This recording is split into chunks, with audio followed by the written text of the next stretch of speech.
이제 17장이 다 지나가고 18장에 들어왔어요. 예수님이 17장에서 기도 내용을 말씀하셨지요. 자신에 대해서 기도를 하시고 제자들을 위해서 하시고 또 다른 제자들을 향하여 기도를 하셨습니다. 기도를 마치고 이제 18장에 들어서서 18장 오늘은 1절에서 11절 말씀. 주제는 아버지께서 내게 주신 잔을, 예수께서 이 말씀을 하시고 제자들과 함께 기드론 시내 건너편으로 나가시니 그곳에 동산이 있는데 제자들과 함께 들어가시니라. 그곳은 가끔 예수께서 제자들과 모이시는 곳이므로 예수를 파는 유다도 그곳을 알더라. 유다가 군대와 대제사장들과 바리새인들에게서 얻은 아랫사람들을 데리고 등과 횃불과 무기를 가지고 그리로 오는지라.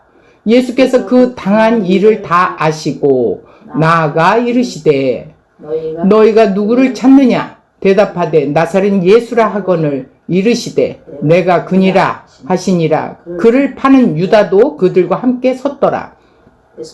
예수께서 그들에게 내가 그니라 하실 때에 그들이 물러가서 땅에 엎드러지는지라. 이에 다시 누구를 찾느냐고 물으신대 그들이 말하되 나사렛 예수라 하거늘 예수께서 대답하시되 너희에게 내가 그니라 하였으니 나를 찾거든 이 사람들이 가는 것을 용납하라 하시니 이는 아버지께서 내게 주신 자 중에서 하나도 잃지 아니하였사옵나이다 하신 말씀을 응하게 하려 함이더라.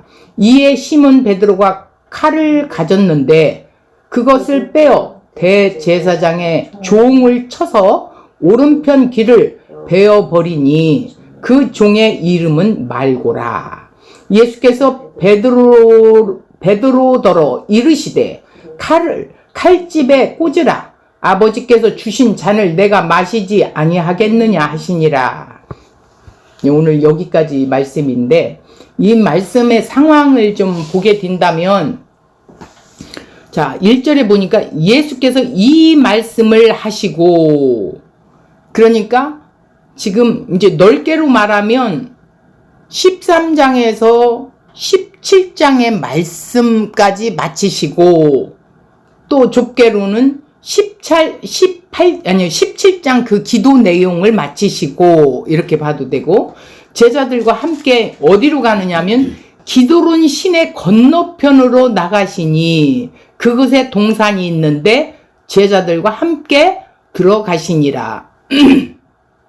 여기가 어떤 동산이냐면 겟세마네 동산이에요. 예수님이 기도하신 곳.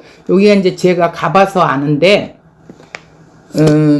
이 기드론 골짜기가 예루살렘의 이쪽에 있으면 반대편으로 그 기드론 골짜기 반대편으로 겟세마네 동산이 있어요. 거기에는 무슨 나무가 많느냐면 지금 2000년 된 그런 나무들이 막 이렇게 늙은 나무들이 있는데 저기 올리브 나무. 예. 올리브 나무 그 가운데에 조금 가양이 쪽으로 보면 거기 예수님이 기도하셨던 자리다 이렇게 해가지고 이렇게 표시를 해놓은 데가 있어요. 거기가 이제 겟세마네 동산이라고 이제 그러는데 그곳을 자주 제자들하고 예수님이 다니셨던 곳이에요. 그러니까 누가 잘 알아? 제자들이죠. 예수님을 팔려고 했던 유다도 잘 알고 있어. 자, 그런데 이제 그곳은 2절에 보니까 그곳은 가끔씩 갔던 곳이래요. 예수께서 제자들과 모이시는 곳이래. 그곳에서 잘 모인대.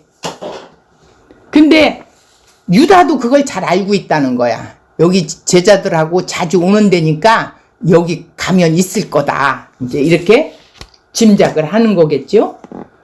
그런데 3절에 가니까 자, 유다가 돌변했어요. 군대와 대제사장들, 바리새인들에게서 얻은, 그러니까 공회의 우두머리들한테 얻은 아랫사람들이 있는데 경비병들이죠. 예, 노마 경비병들이에요. 그 사람들을 한 100여 명은 얻었겠지요.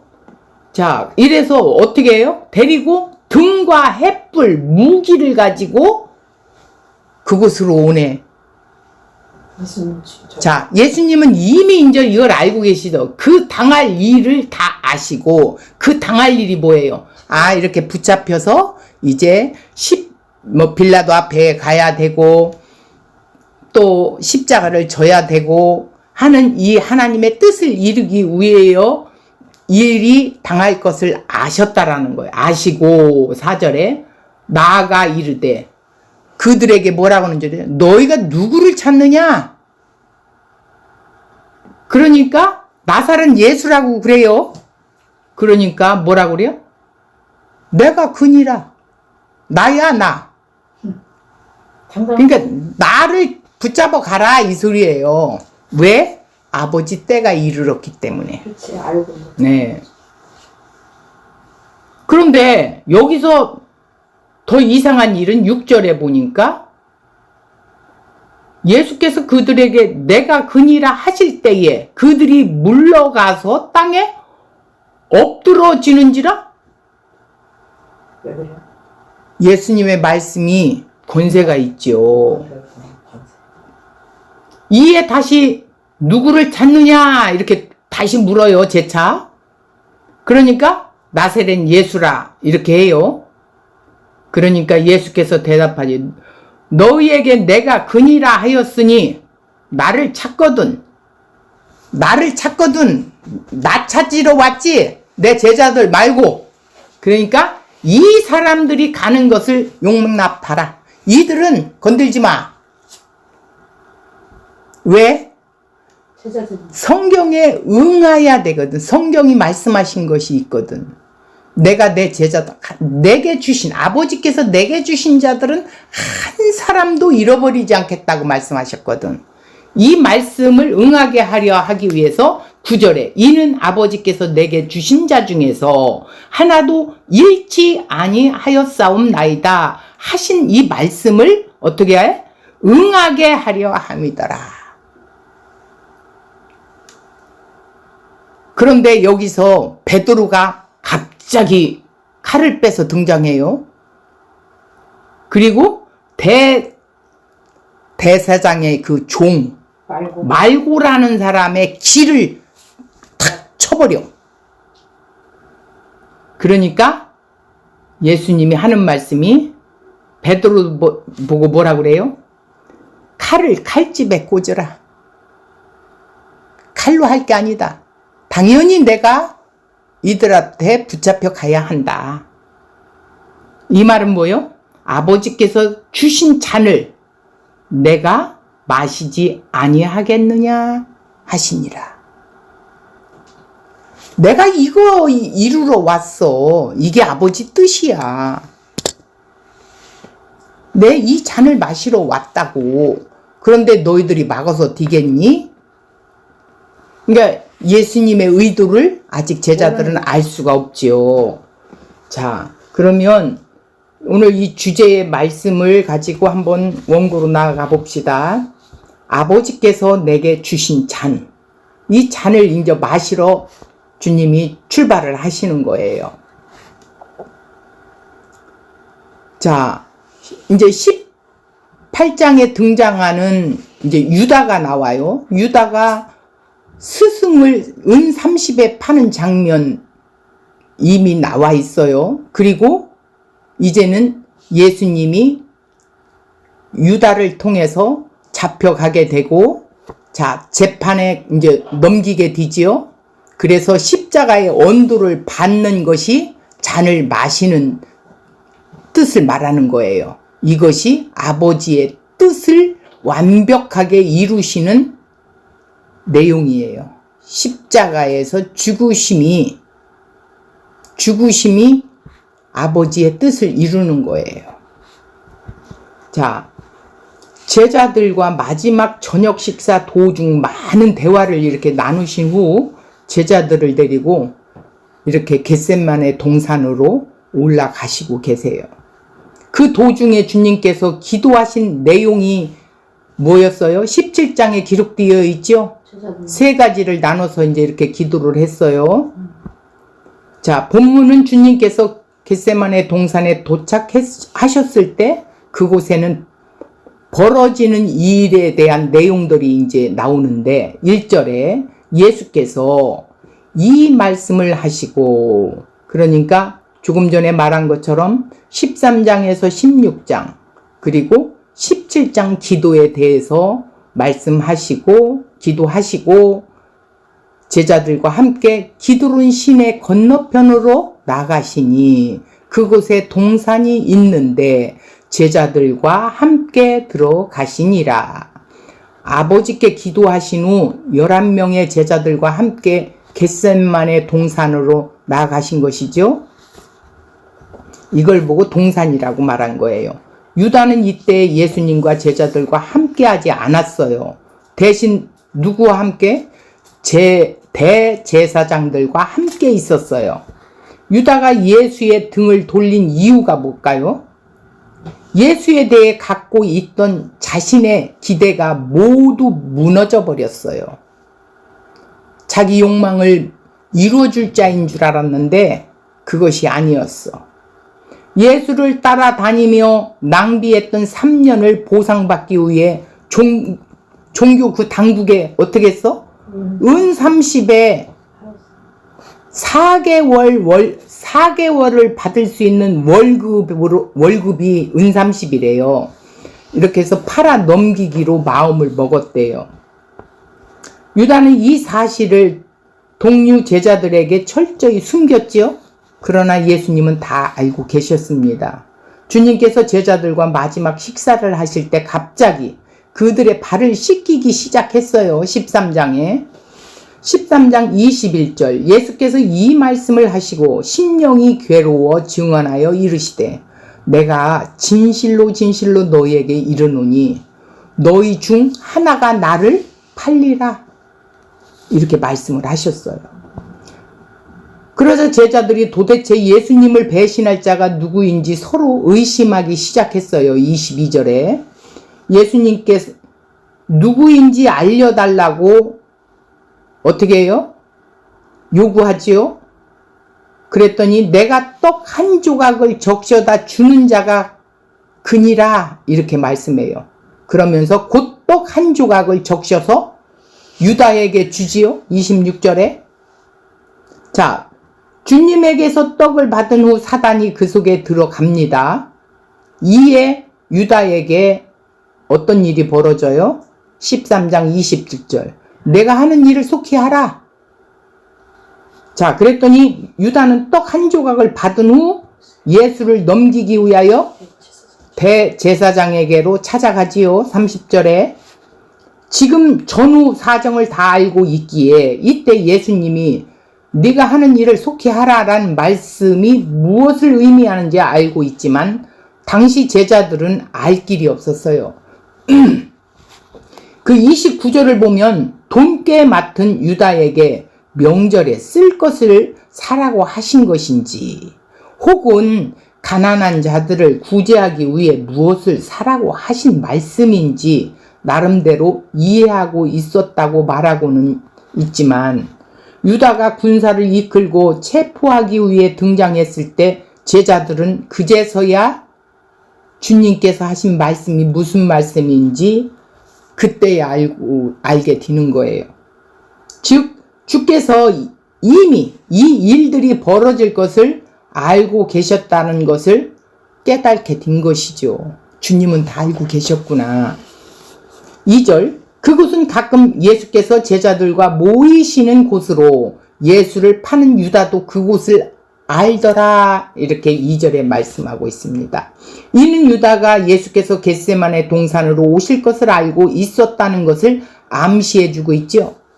누가복음 21장 37절에 예수께서 낮에는 성전에서 가르치시고 밤에는 나가 감람원이라 하는 산에서 쉬시니 곧 겟세마네 동산을 말하는 거지요. 예루살렘에 방문하셨을 때 낮에 성전에서 가르치시고 밤에는 겟세마네 동산에 기도하시고 주무셨다는 것입니다. 가룟 유다는 예수와 제자들이 저녁 만찬 후 또다시 감람산으로 가서 그곳에서 밤을 지낼 것을 알고 있었던 거예요. 유다가 군사를 이끌고 감람산으로 데리고 올 것을 알고 계셨으면서도 그곳으로 가신 것입니다. 예수를 체포한 자들은 대제사장들이나 로마 군인이나 가룟 유다가 아니라 누구였어요? 예수님 자신이었어요. 그래야 아버지 뜻을 이루시거든요. 자신이 그날 밤 그곳에 체포되기 위해 겟세마네 동산으로 가셨던 거예요. 이전에는 습관적으로 겟세마네 동산에 가셨지만 그러나 이번에는 습관을 따라 그렇게 하신 것이 아니에요. 가룟 유다가 이끌고 오는 군사들에게 체포되기 위해 의도적으로 그곳으로 가셨던 거지요. 그 이유는 자신이 체포되는 것이 누구의 뜻? 예, 아버지의 뜻이기 때문이에요. 이것이 우리와 주님의 다른 점이에요. 내가 해를 당하게 될 것을 알면 무슨 일이 있어도 그것을 가지 않겠지요. 그것이 인간의 본능이에요. 그런데 예수님은 인간의 본능을 거슬러 행동하시지요. 자신이 체포되는 것을 뻔히 알면서도 그곳을 향해 나아가시지요. 제자들에게 이를 철저히 비밀로 붙였어요. 그들이 눈치채면 예수가 그곳으로 가지 못하게 할 것이 뻔하기 때문이에요. 그렇게 하신 이유는 자신이 체포되는 것이 아버지 뜻이기 때문에 철저히 주님만 알고 계셨던 것이죠. 3년 전 유다는 자신이 주님의 제자로 선택되었을 때 천하를 얻는 기쁨이었었어요.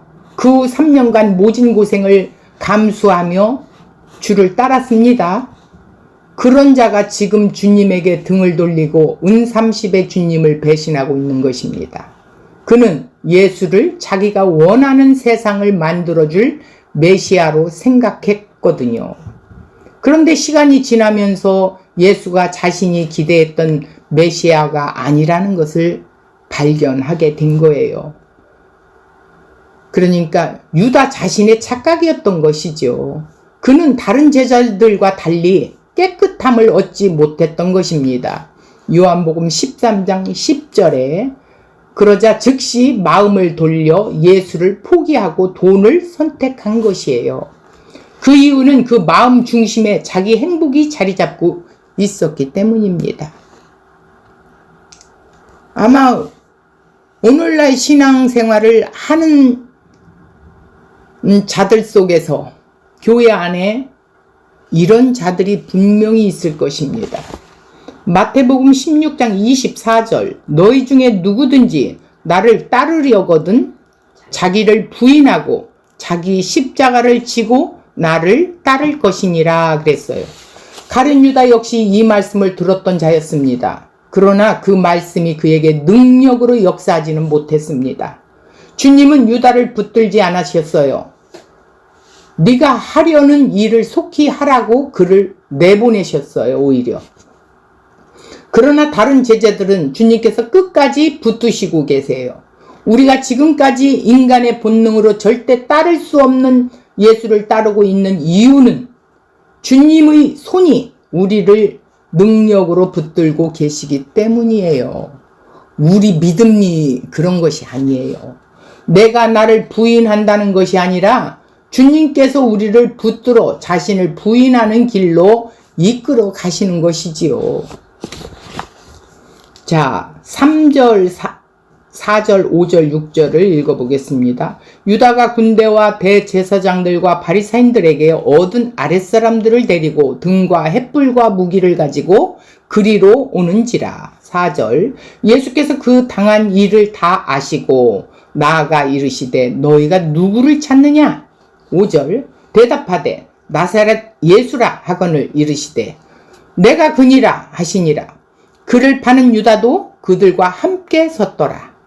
6절, 예수께서 그들에게 내가 그니라 하실 때에 그들이 물러가서 땅에 엎드러지는지라. 자, 권세가 뭐예요? 힘, 능력이죠. 예수님의 그 말씀의 그 능력, 그 권세 앞에서 무너지는 것이지요. 유다가 군대와 대제사장들과 바리새인들의 종들을 데리고 등과 횃불과 무기를 갖고 예수에게 나옵니다. 예수께서 그들을 향해 너희가 찾는 자가 누구냐 물으시죠.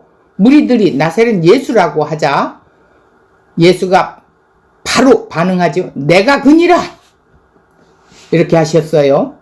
예수께서 내가 너희들이 찾고 있는 그 사람이야 라고 말씀하실 때 무리들이 물러가서 땅에 엎드려졌어요. 예수님을 체포하기 위해 중무장한 군인들이 주님의 말을 듣자 겁먹고 뒤로 물러가 땅에 엎드러지는 웃지 못할 일이 벌어진 것이지요. 그들은 군사들입니다. 혼자가 아니라 중무장한 100여 명 넘는 군인들이에요. 사람은 자신과 함께 하는 수가 많으면 겁이 없어지고 안전하다는 것이 집단 심리가 주는 허망한 생각들이죠.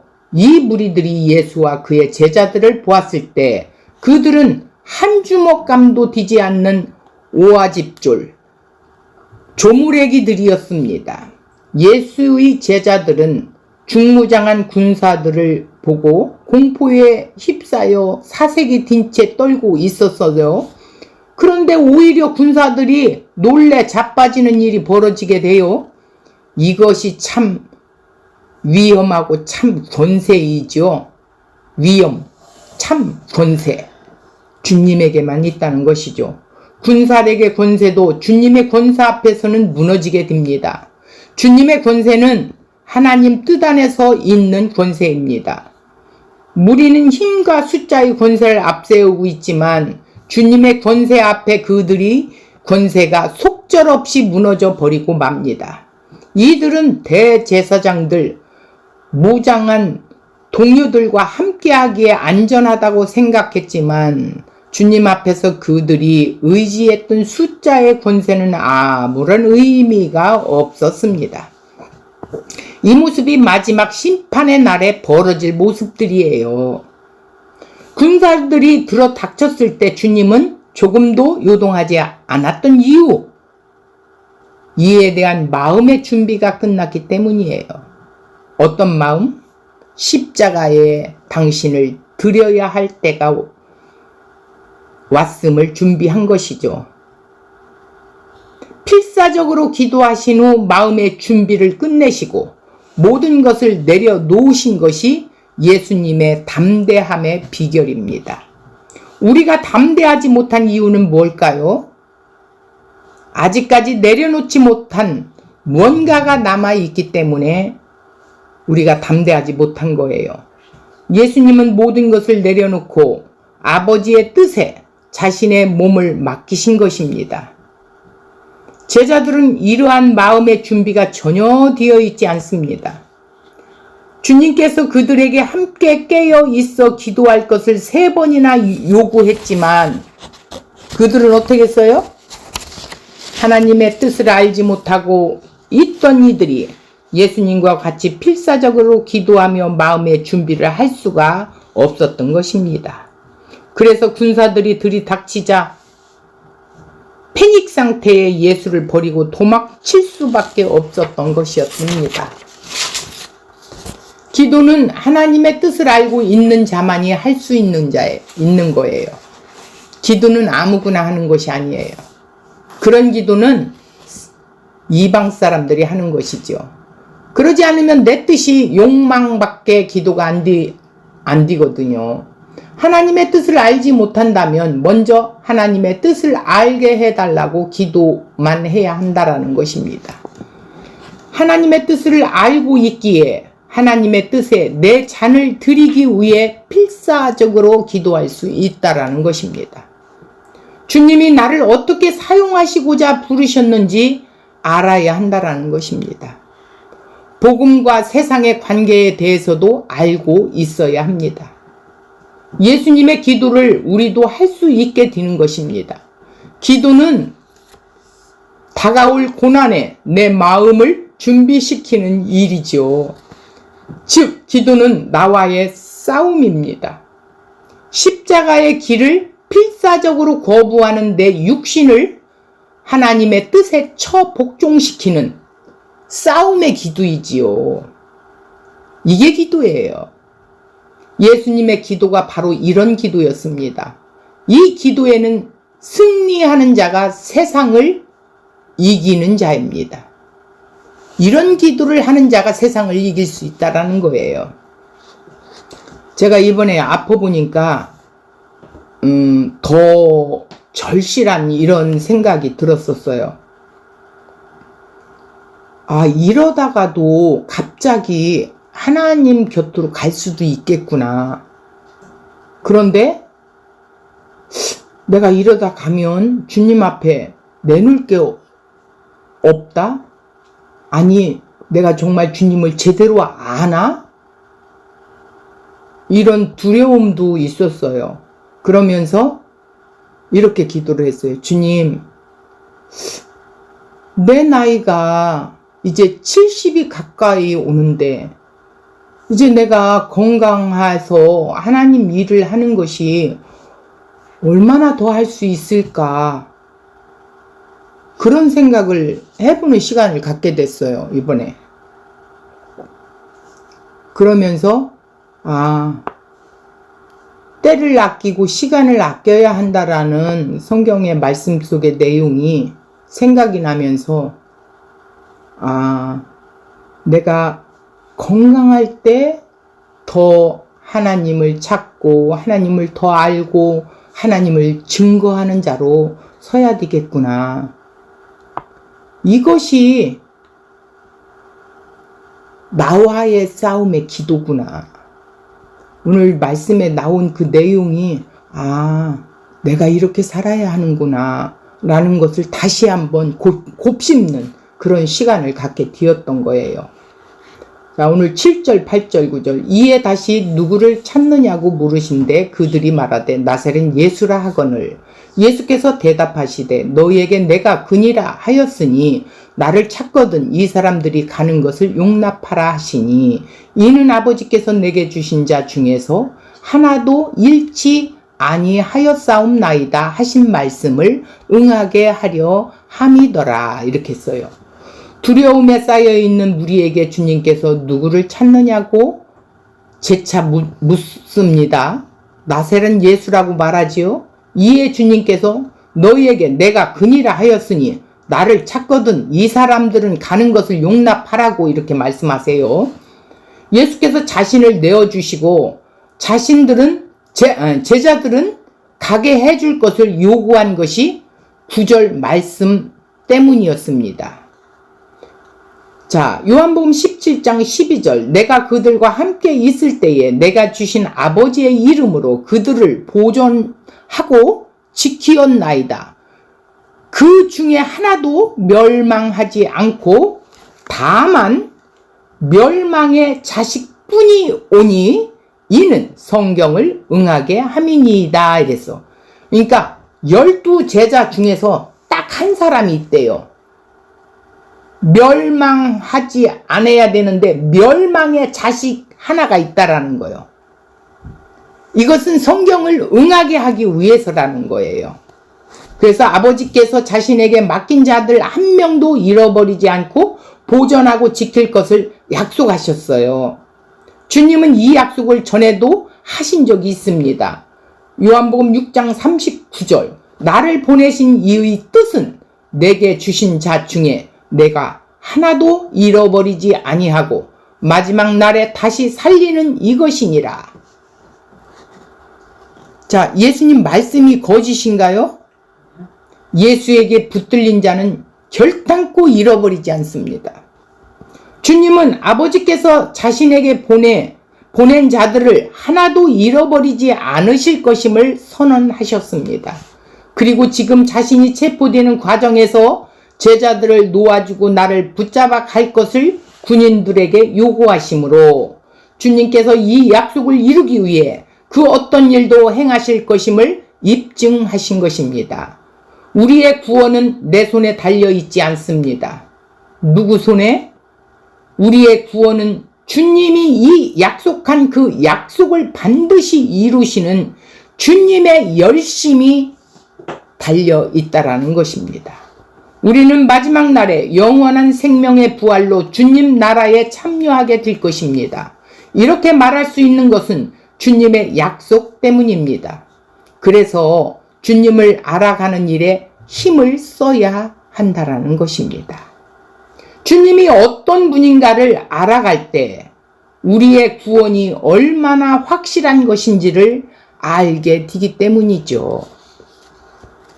10절을 보겠습니다. 이에 시몬 베드로가 칼을 가졌는데 그것을 빼어 대제사장의 종을 쳐서 오른편 귀를 베어 버리니 그 종의 이름은 말고라 이렇게 돼 있어요. 11절에 예수께서 베드로더러 이르시되 칼을 칼집에 꽂으라. 아버지께서 주신 잔을 내가 마시지 아니하겠느냐 하시니라. 예수님께서는 왜 십자가에서 죽으셔야만 하셨습니까? 이렇게 묻는다면 예수님께서 하나님의 말씀을 이루시기 위하여 사람들에게 잡히시고 고난을 받으시고 십자가를 지십니다. 힘이 없어서 잡히신 것이 아닙니다. 너희가 찾는 자가 나라고 예수님께서 말씀하실 때 잡으러 온 자들이 나가 엎드러지는 것이 일어났지요. 그런데도 잡히는 것은 하나님의 말씀을 이루시기 위한 것이기 때문입니다. 말씀을 응하게 하시려고 하는 것이지요. 아버지께서 내게 주신 잔이라고 하십니다. 그러므로 이렇게 십자가를 지심은 아버지의 뜻을 이루시기 위함입니다. 그리고 이렇게 잡히시고 고난을 받으시고 죽으심을 통하여 인간의 죄가 어떤 것인지를 밝히 드러내신 것이지요. 예수님께서 십자가의 죽으심이 자신의 죄로 인한 것입니까? 아니면 누구의 죄예요? 주님의 죄가 결코 아닙니다.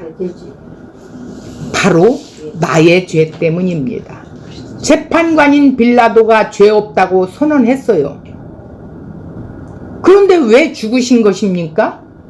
예수님을 죽이도록 내어주지 않으면 밀란이 일어날 것 같으니까 십자가에 못 박아 죽도록 내어준 것이죠.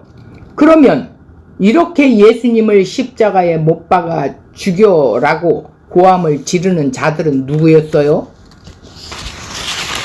예수를 십자가에 죽게 하소서 이렇게 외쳤지요. 하나님을 잘 섬긴다는 유대인들입니다. 자기들은 선민이라고 자부하고 말씀을 맡은 자라고 자부했던 유대인들입니다. 그것도 하나님 앞에 나가 제사를 드리는 대제사장도 계십니다. 예수님께서 그들에게 행하신 일들이 어떠한 일들입니까? 병을 고치시고 먹을 것을 주시고 죽은 자를 살리실 때 그들은 예수님을 임금으로 세우려고 했어요. 그러자 예수님은 피해버렸지요. 예수님은 이러한 왕으로 오신 것이 아님을 말씀하시는 것이었어요. 그런데도 유대인들은 자신들이 현실적인 문제를 해결하여 줄 메시아만을 기다리고 있었던 것입니다. 현실적인 문제를 해결하려면 정치와 경제 문제 해결해야 하는 것입니다. 이미 그들은 그들 스스로 참된 신앙을 가지고 있다고 여기고 있기에 로마의 세력을 꺾어버리는 정치적 메시아를 기대하고 있었던 것이지요. 그리고 경제적인 문제도 해결하여 줄 메시아가 기대하고 있었던 것입니다. 그런데 이러한 문제를 해결하지 않고 필요한 것은 힘인데, 그런데 예수님께서 힘을 모으시려고 하지를 않아요. 왜 그럴까요? 제자들을 모았으면 무언가 비밀 조직을 만들고 독립 자금을 모으고 결사대를 만들어야 하는데 그러한 일을 하지 않았어요. 하는 일이란 죄인들의 친구가 되는 것이었어요. 죽으셔야 돼. 도대체 언제 한번 힘을 펼치고 일어날까 하고 바라보아도 도무지 기미가 보이지 않아요. 제자도 따라다니며 늘 생각하는 것이 무엇이었어요?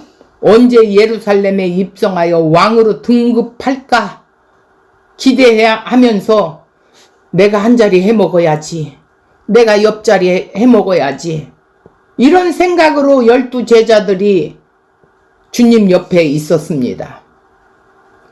현실적인 힘을 원한 거지요. 그러나 이스라엘 백성들에게 하나님께서 요구하시는 것은 그런 힘이 아니래요. 힘이 아니라 의. 죄가 하나도 없는 의를 말하고 있습니다. 아버지께서 주신 잔을 내가 마시지 아니하겠느냐라고 하십니다. 누가 보아도 베드로는 의리의 사람이었어요. 이런 사람이 세상에서 인정받지요. 의리가 없는 자는 조직에서 퇴출되기 마련입니다. 의리의 사람 베드로는 인간적으로 다른 어떤 제자들보다 정이 가는 인물이에요. 그러나 주님은 이러한 베드로의 의리를 칭찬하시는데 그로 하여금 다른 것을 보게 하십니다. 칭찬을 해야 하는데 다른 말씀을 하세요. 아버지께서 내게 주신 이 잔을 내가 마셔야 하지 않겠느냐? 이렇게 묻는 거예요. 아버지께서 아들 예수에게 주신 잔은 뭐예요? 십자가에 달려 속죄의 피를 흘려야 하는 잔이었습니다. 마태복음 26장 27절 또 잔을 가지사 감사 기도하시고 그들에게 주시며 이르시되 너희가 다 이것을 마시라. 28절 이것은 죄사함을 얻게 하려고 많은 사람을 위하여 흘리는 바 나의 피 곧 언약의 피니라 이렇게 말씀하셨어요. 죄사함을 얻게 하려고 많은 사람을 위하여 흘리는 바 나의 피 곧 언약의 피라고 말하십니다. 이 언약은 아브라함과 그의 후손들에게 주어진 것입니다. 그 아버지의 언약을 성취할 자가 바로 예수 그리스도였습니다. 그 하나님의 계획을 현실로 성취하려면 누군가 그들의 죄를 대신하여 죽음으로 속죄의 피를 흘려야만이 했습니다. 이 일에 누구도 나설 수 없는 것은 누구도 우리의 죄를 속죄할 거룩한 피를 갖고 있지 않는다는 것에 문제가 있습니다. 왜? 아담을 통해서 모든 인류는 죄 아래 갇혀 있기 때문에. 이 속죄의 피를 대신 흘려줄 사람은 아무도 없습니다. 그래서 하나님의 아들이 인간의 몸으로 태어나 자신의 피를 흘리심으로 우리를 속죄하신 것입니다. 그래서 자기 백성을 피로 사서 하나님께 드리셨다라고 말씀한 것입니다. 이 일을 아들이 하신 것입니다. 그래야 그들로부터 영광을 받으시려는 아버지의 뜻이 이루어질 수 있기 때문입니다. 주님은 자신을 지키고자 검을 휘두른 베드로에게 아버지께서 주신 잔을 내가 마셔야 하지 않겠느냐 하시며 순순히 자신을 군대에 내어 주셨다는 것입니다. 주님은 이렇게 우리 앞서 십자가의 길을 가셨습니다. 이제 그 잔이 우리들에게 넘겨졌습니다. 베드로전서 2장 21절 이를 위하여 너희가 부르심을 받았으니 그리스도도 너희를 위하여 고난을 받으사 너희에게 본을 끼쳐 그 자취를 따라오게 하려 하셨느니라. 주를 따른다라는 것은 주님이 가신 십자가의 길을 따라간다는 것을 말합니다. 아버지께서 주신 잔을 내가 마셔야 하지 않겠느냐 11절에 말씀하신 것처럼 주님의 말씀을 가슴에 새기고 우리에게 주어진 그 길을 걸어가야 한다라는 것입니다. 복음의 증인으로 부름받은 우리들의 손에 그 잔이 주어져 있습니다. 주님에게 주어졌던 그 잔이 이제 우리의 손에 넘겨져 있는 것입니다. 골로새서 1장 24절 나는 이제 너희를 위하여 받은 괴로움을 기뻐하고 그리스도의 남은 고난을 그의 몸된 교회를 위하여 내 육체에 채우노라. 누구의 고백이에요? 바울의 고백이에요. 예수님의 뒤를 따랐던 바울 사도의 고백입니다. 골로새 교회에게 나는 이제 너희를 위하여 받은 괴로움을 기뻐하고 그리스도의 남은 고난을 그의 몸된 교회를 위하여 내 육체에 채우노라. 내 육체를 통하여 고통받는 거, 고난받는 거 하나도 개의치 않겠다. 내가 주님의 복음을 증거하기 위해서라면 나는 내 육체에 이것을 채우겠다. 이렇게 고백을 한 거예요. 이 땅에서 당하는 고난, 근심은 잠깐입니다. 그 고난과 근심은 주님의 동역자에게만 주어지는 영광의 훈장이에요. 잠시 잠깐 후면 주님께서 다시 오실 것입니다. 그때 주님의 흔적을 지닌 채 주님을 맞이하는 성도가 되어야 되지 않겠습니까? 오늘 나에게 들려주신 그 잔이 무엇인지 다시 한번 십자가 앞으로 나가는 그런 시간이 되었으면 좋겠습니다. 주님이 왜 그 모진 십자가에서 그 고통을 당하시며 자기의 생명까지 다해서 우리에게 주셨는가? 우리가 무엇하고 나를 이처럼 사랑하셨나? 그 사랑을 받은 나라면 나는 어떻게 이 길을 가야 하지? 세상에 썩을 것 때문에 오늘 또 울고 있고 세상의 괴로움 때문에 오늘 또 마음을 상하고 고통을 겪고 있는 그런 분들은 안 계십니까?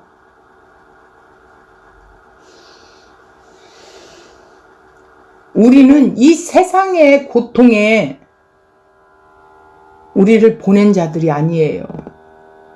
그 속에서 예수 그리스도를 드러내 보이라고 우리를 불러내신 것입니다. 그 십자가에서 저 허물과 죄로 죽어있는 저 지옥 속에서 우리를 건져낸 것입니다. 건져내셔서 이제 너도 나를 따르려거든 네 자신을 부인하고 네 십자가를 지고 내가 간 그 길을 가자. 이렇게 주님이 우리를 채찍하고 계십니다.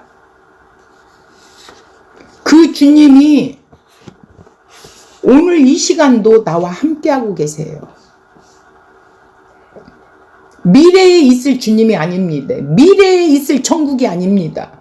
지금 이 현재 속에 나는 천국을 누리고 주님과 함께 지금 동행하고 이 능력의 힘이 있는 그 주님, 예수 그 이름, 그 십자가로 우리를 사신 그 예수님의 능력이 오늘도 우리를 붙들고 함께 가자라면서 함께하고 계시는 지금 이 시간입니다. 오늘 주제 말씀이 아버지께 내게 주신 잔.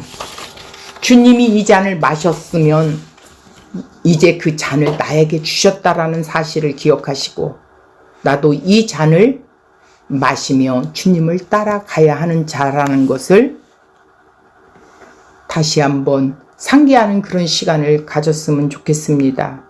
그 주님의 사랑이 십자가에 오소라니 드러내 있습니다.